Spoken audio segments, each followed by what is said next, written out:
ഇടുക്കി അണക്കെട്ടിന്റെ ഡൈവേഷൻ ഡാമുകളിൽ അടിഞ്ഞുകൂടിയിട്ടുള്ള മണലും ചെളിയും നീക്കം ചെയ്യുന്ന നടപടികൾ ആരംഭിച്ചു. ആദ്യഘട്ടമായി ഇരട്ടിയാർ, കല്ലാർ ഡാമുകളിലാണ് പ്രവൃത്തികൾ പുരോഗമിക്കുന്നത്.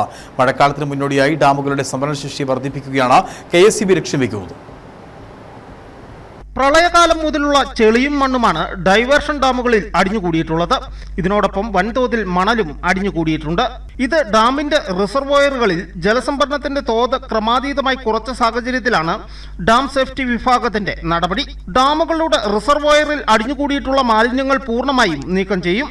ഇവ KSEBയുടെ ഉടമസ്ഥതയിലുള്ള ഭൂമിയിൽ തന്നെയാണ് നിക്ഷേപിക്കുന്നത്. ഇതിനോടൊപ്പം ഡാമുകൾക്ക് സമീപം വളർന്നിട്ടുള്ള കുറ്റിക്കാടുകളും നീക്കം ചെയ്യും.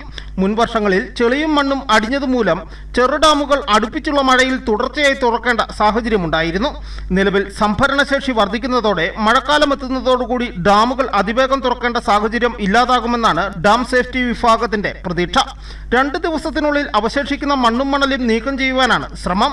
കഴിഞ്ഞ ദിവസം ഡാമുകളിലേക്ക് ജലമെത്തിക്കുന്ന തുരങ്കപാതകൾക്ക് സമീപം മാർഗതടസ്സമായി നിന്നിരുന്ന മാലിന്യങ്ങൾ നീക്കം ചെയ്തിരുന്നു. News bureau, Udumbanchola.